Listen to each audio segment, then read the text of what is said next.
my experience now as a father of 7 children, the 8th on the way, and now receiving communion as a norm in our parish, kneeling at the communion rail on the tongue in an over-sortal mass, has I think, a real profound effect on my family. Mm-hmm. And when I'm considering all this in our discussion, I'm always thinking back to my children. That's my priority. Teaching them the truths of the faith.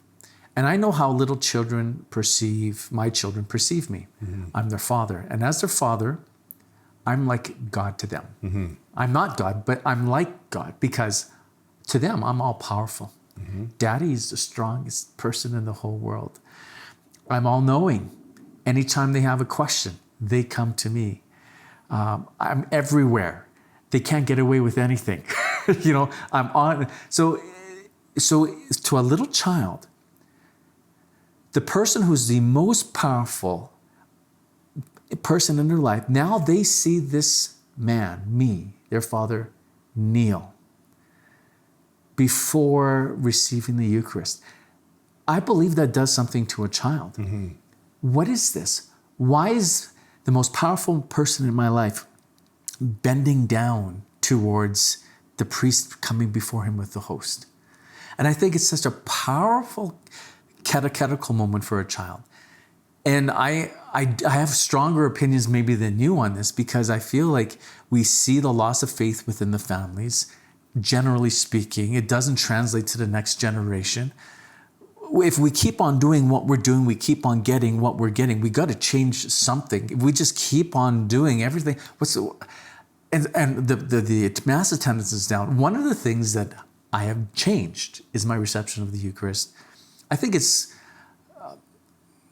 what the church has offered as the preferred way traditionally. Why not do that? I lose nothing. Mm-hmm. Maybe it's a little humiliating because no one else does it.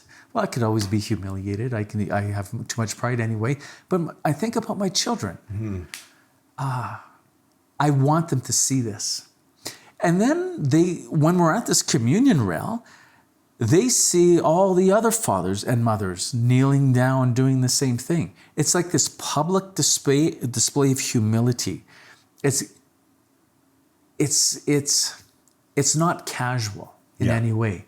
And I think if we take our faith casual, we end up a casualty. Mm-hmm. There's nothing casual about approaching the altar rail to receive God Almighty. Mm-hmm. It's not I'm pulling my hands out of my pockets. It's not I'm not chewing gum. I'm in a posture of preparation. I'm waiting for the King of Kings and the Lord of Lords to come, and I'm offering myself to Him. Whereas if you're receiving, let's say in most places while you're in line, it's all this movement. You're the next one in line. I just can't say enough about the beauty that I have experienced as a family at that rail. Mm-hmm. Like it moves me to tears. Mm-hmm. And I wish for others to experience it. Mm-hmm.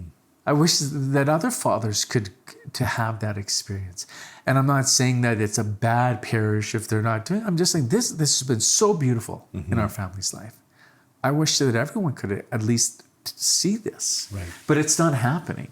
I have been, speaking, I started in 1990 full-time. I've been to, I've done over 1,000 events, so many parishes across North America.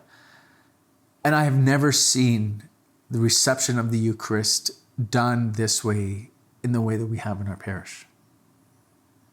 So I just feel so blessed. Mm-hmm. I've seen it at the communion rail, where there's one priest working the communion rail, other priests coming forward. Other times I have kneelers, and there's an option there and an option there, and people can do what they want.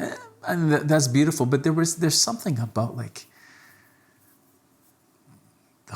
everyone just kneeling. Mm-hmm. What's your thoughts? Well, first of all, thank you for sharing that. It's because what you've just done is you've given a testimony, right?